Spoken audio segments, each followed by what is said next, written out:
Please, Ikit, sana mapatawad mo. So, totoo. Totoo yung sinabi sa akin ni Clara.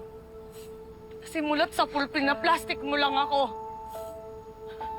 Kala ko kaibigan kita. Ikaw pa na mismo magsiset up sa akin. Bakit, Pia? Bakit? Pinwersa ka ba nila? Tinakot ka ba? O ginawa mo yun kasi gusto mo talaga akong madiin? Kasi may lihim kang galit sa akin. Abogado ka, di ba? Ba't ginawa mo to? Iyan naman eh.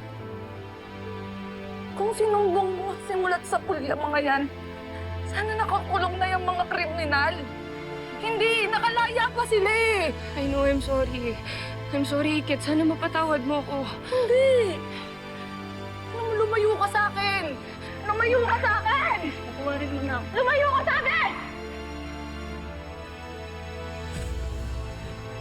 Hindi, pinagkatiwalaan kita. Pinagkatiwalaan kita, dinurang kita, kaibigan. Hindi wala akong ginawang masama sa'yo. Puro kamatiyan lang ginawa ko, Mia. Kasi akala ko mabait kang tao. Akala ko mabait ka, pero hindi. Hindi ka mabait. Ikaw mismo ang sumaksak sa akin patalikod. You have all the right na magalit sa akin. Ready akong tanggapin lahat ng consequences na gagawin mo. Please, patawarin mo ko. Hayaan mo akong Ngayon mo ako sabi! Paniwala ka sa akin, kaya kitang tulungan sa kaso. Hindi! Hayaan mo akong tumulong Hindi! sa... Pia, yun din yung sinabi mo sa akin dati. Alam mo yung pagkakamali ko? Nagpakuto ako sa'yo. Naniwala ako sa'yo. Kala ko kasi kaibigan kita, pero hindi. Buong pagkakaibigan natin, puro ka-plastic lang yung ginawa mo sa akin. Wala ka sa akin. I mean it this time. Please, bigyan mo ako ng isa pang chance. Please, Ikit, kakampi mo na. Hindi kita kakampi! Hindi kita kakampi, nakakatakot ka! Nagsisisihan ko lahat. Nagsisisihan ko, tinirog kitang kaibigan. Hindi kita kakampi eh. Alam mo kung sino yung mga totoong kakampi mo? Yung mga taong nanakit sa akin. Hindi ka nagkakalayo sa kanila. Kaya huwag na huwag mong i-expect na matatanggap ko yung sorry mo. Dahil kahit kailan, hindi kita mapapatawad. Kid, stop. No. Bakit?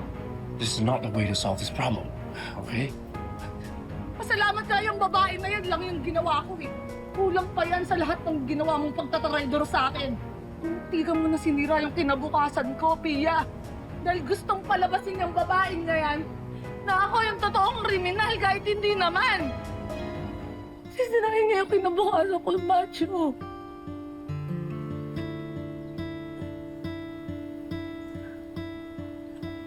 Tandaan mo, Pia. Hindi kita mapapatawad. Gagawin ko lahat para pagbayar lahat ng ginawa mo sa akin, pagtatraidor. Tandaan mo yan. Wait.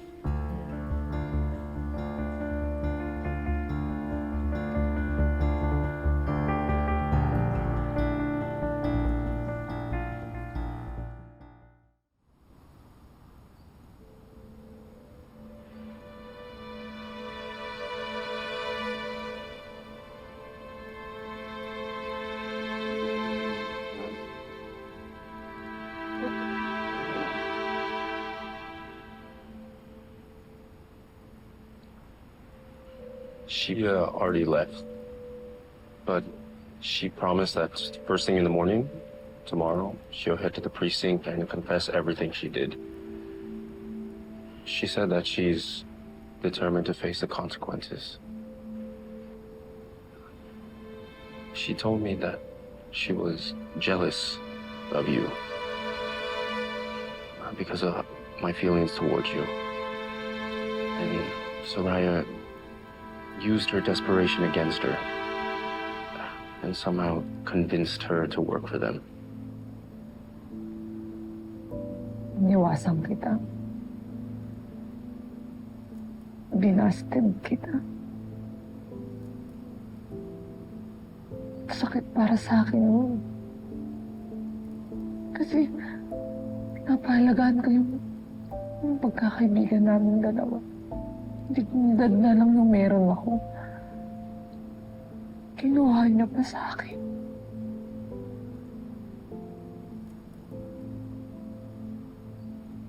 Iggy.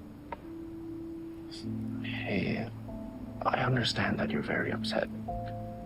Okay, you have every right to be. But there's something else you need to know.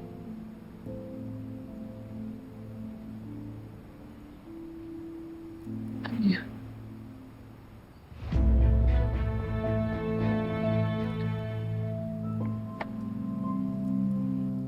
You sent me an audio recording.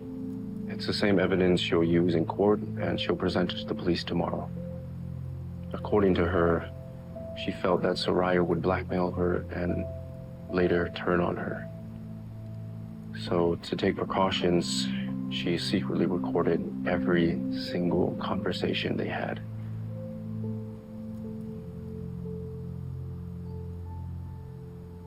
Gagatungan natin silang lahat para magalit silang lahat kay Marikit. Umpisa pa lang ang pagpapatanggal natin sa trabaho kay Marikit. Itutuloy natin yon hanggat mawala ang lahat ng importante sa kanya.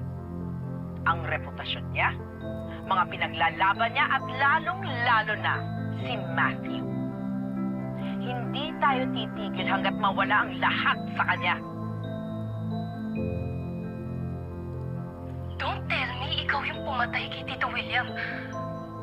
Bakit mo ginawa yun? Akala ko ba kay Igit ka lang gustong gumanti? Bakit kailangan mo magdamay ng ibang tao? Because he started to know too much, so I had no choice but to take him out of the picture. You make me sick. Hindi ko alam na ganyan ka kasamang tao. Nagsisisi ako na tinulungan kita. But that's it. We're done. At sa tingin ko, hindi magagalit si Matthew kapag nalaman niya na tayo ang nag-conspire para siraan si Marikit sa dad niya. Blackmail mo ba ako? No, I'm just presenting the different scenarios to you, attorney. Kapag pinalabas natin na si Marikit ang murder suspect, edi pareho tayo mawawala ng problema. Hindi ako makukulong at ikaw naman wala nang hahadlang para magkabalikan kayo ng ex mo. Don't give up this opportunity, attorney. Nandito ang unedited CCTV footage that shows Rise entering and exiting Dad's office during the time of his murder. Teka, anong nangyayari dito? This is illegal! This is a mistake! Tama mo ako! Tama na! Hindi naman iatras ang kaso. Alam mo kung anong dapat sa'yo? Eto! Sasabihin ko sa'yo kung nasaan ang nanay mo para tuluyan na kayo magkasama. Sige nga. Anong pangalan niya?